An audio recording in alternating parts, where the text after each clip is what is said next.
All right, friends, welcome back to The Growing Pro, where our goal here is to bring you all of our experiences, successes, not quite so successful endeavors, and everything in between, so that you can hopefully circumvent that process and get to the point where you are making money faster with your craft. Now, if you caught one of our recent videos, I was talking about my run and gun rig, which is based off of a Sigma FP, this tiny little thing, which I love to death, on a little sled. Go watch that video after this one, of course.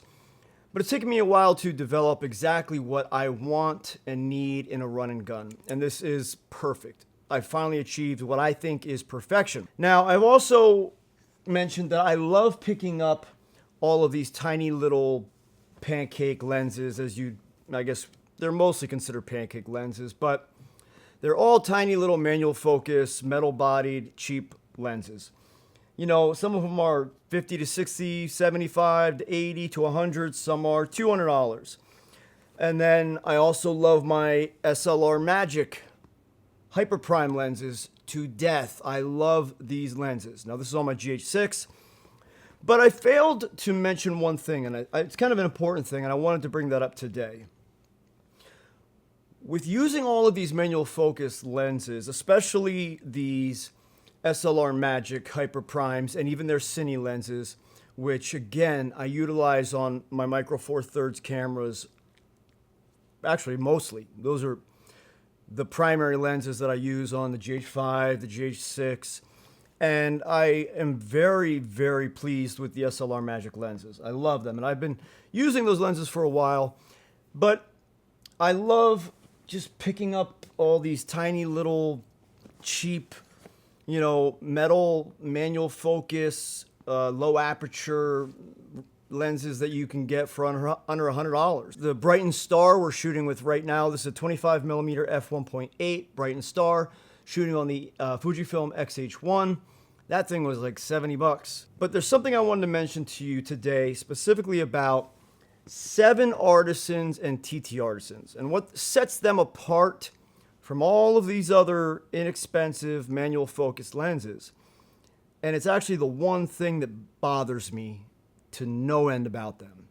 Literally, I love the image quality of this little, which one is this? I've got the 23mm f1.4 on my Sigma FP right now. That's what I was using last. There's something very special there's something very different, because it's not special.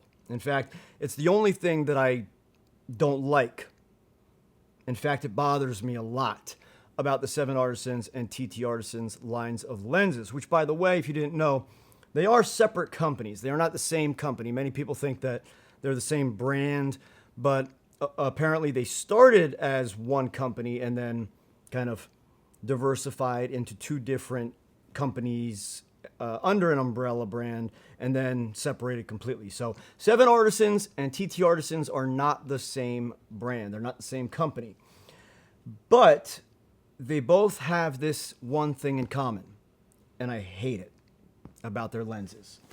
And that is that the aperture ring is on top and the manual focus ring is on the bottom.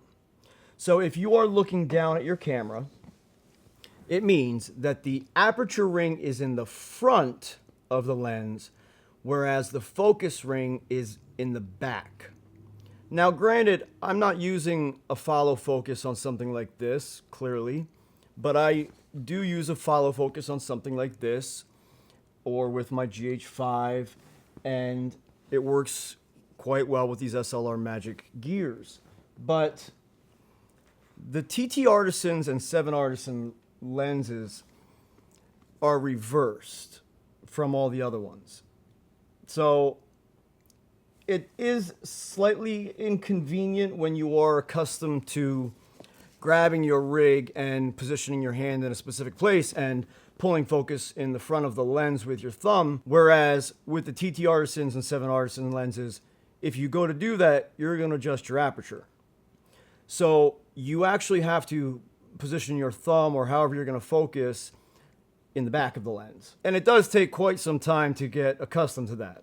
I can't tell you how many times in the beginning I would adjust my aperture and screw up my filming, and then realize, oh, a couple minutes later, what did I do? You know? So again, to repeat, the problem that I have with the 7Artisans and TTartisan lenses is that the aperture ring and the focus ring are reversed from most other lenses, most other manual focus lenses.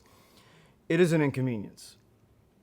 For a $50 to $100 lens with these tiny little things, whatever, you know, no huge deal, but even with something like this one, like this 7Artisans 35 millimeter, having the aperture right in the front there, it doesn't feel natural at all. And that's also because I'm just used to it being reversed. So the focus ring is, again, in the back, closer to the camera body, whereas the aperture ring is in the front, closer to the tip of the lens.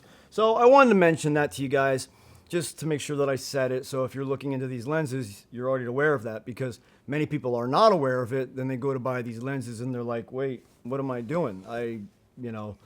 But if it's a situation like this, like my true run and gun, which I absolutely love everything about it. So go watch that video, because I want to thank you guys so much for watching all these videos. This is a brand new channel for us. We are now approaching 43,000 channel views, and we only have 130 subscribers, 140 subscribers. So guys, please make sure you like, share, and subscribe. At least just hit the subscribe button out of empathy, sympathy. Give us a, throw us a bone. We appreciate it a lot greatly. And that's even where our main platform and our main channel here started. It starts small. Now we've got 3.8 million channel views. We've got close to 25,000 subscribers, which is, really very imbalanced. But 3.8 million channel views, we've got multiple viral videos, and everything starts small. So hopefully, God willing, this channel will follow suit and someday do the same and approach 3.8 million channel views and grow even bigger, because I love talking about gear and I can talk camera gear all day long. So friends, there's today's video. I wanted to make sure that I brought that to your attention. These lenses are still worth picking up, especially for the price. The price is kind of ridiculous on some of these. Like if you pick them up slightly used, even on eBay, man, you can get some of these lenses for like $40, $50, and they're great lenses. They're well built, metal construction, smooth focus ring, smooth aperture. Why complain about a $50 to $100 lens? They're great lenses. They render really nice images, and they're well built and dirt cheap. All right, friends, thanks for watching another video here at The Growing Pro. I'll see you in the next one.